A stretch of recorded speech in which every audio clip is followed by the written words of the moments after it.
There's something called play culture. Unfortunately, as a society, we are losing this play culture. There are several reasons for it. Two of them are quite obvious. One is technology. It started with the TV. Children started spending more and more time in front of the TV, but now it's become so much more. There are video games, Xboxes, Wii, and I don't know what all weird names are there. And in addition to video games, now everyone has a tablet and a smartphone. We are very happily buying smartphones for our kids. We're giving our children these iPads and iPods and I don't know what all. All this is sucking up their time.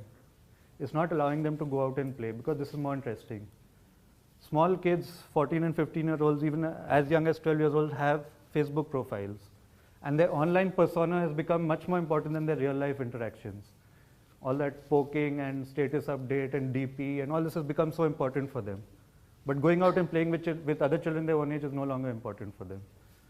Other than these two reasons, even if we take away the TV and we take away the iPad, iPod and Facebook and everything, there's one more thing which is not letting our children play, and that is the amount of academic pressure we are putting on them.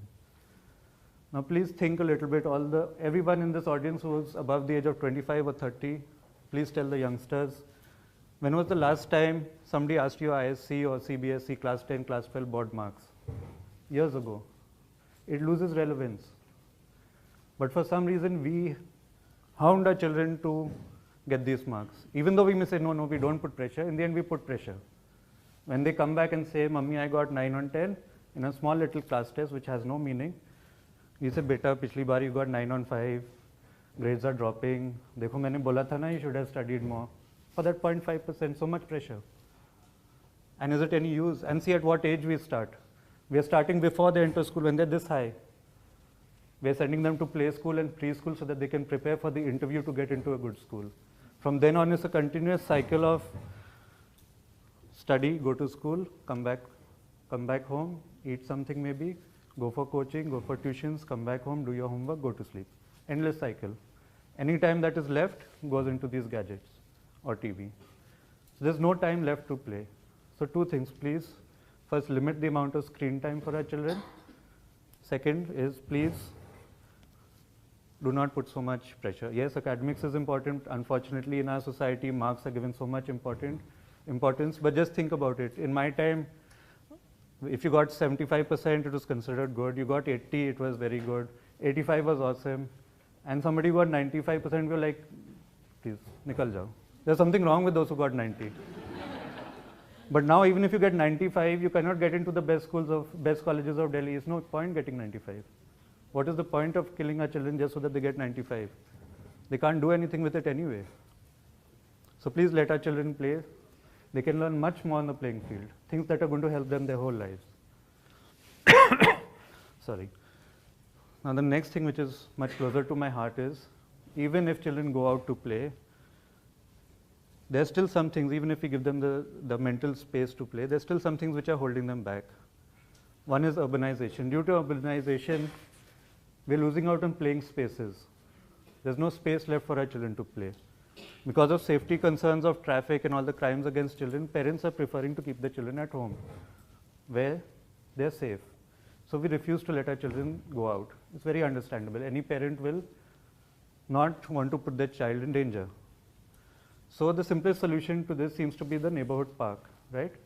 It's close by. Fortunately for us, still our colonies are designed, even the new townships that are coming up, if you see the layout plans, there's a park, around the park there are houses. So these parks are there. But when I started ProjectKHEL, this issue became very big for me because we were told at many places, you cannot play in the park. So it sort of destroyed my whole concept of a park, and I thought, my fundas are wrong. Because for me, a park is for kids to play in. So I went and Googled it. This is the definition of a park. A large public garden or area of land used for recreation. Now there are two words in bold which I haven't done, Google has done it for some reason. Recreation ground, playground, followed by play area. In the example, how this word can be used in a sentence is, Yvonne and her friends were playing in the park. Okay? They were not reading the newspaper in the park, they were not having chai in the park, they were not doing yoga in the park, they were not walking around the park, they were not gossiping in the park, they were playing in the park. So I was like, okay, my fundas are clear. So I thought maybe I've had a bad experience with 1 or 2 parks. So I asked my team, I have a team of about 14 or 15 youngsters like you all only. I said, just go out in your areas and see what's happening in the parks. So they went and they saw that in many of the societies, the RWAs, that is the Resident Welfare Associations, had employed someone, a guard, to stand there and prevent children from coming into the park. Or if they're allowed, they're not allowed to play. Can't do much about it. Some of the parks have boards like these, in which one point is always, khel khelna mana hai.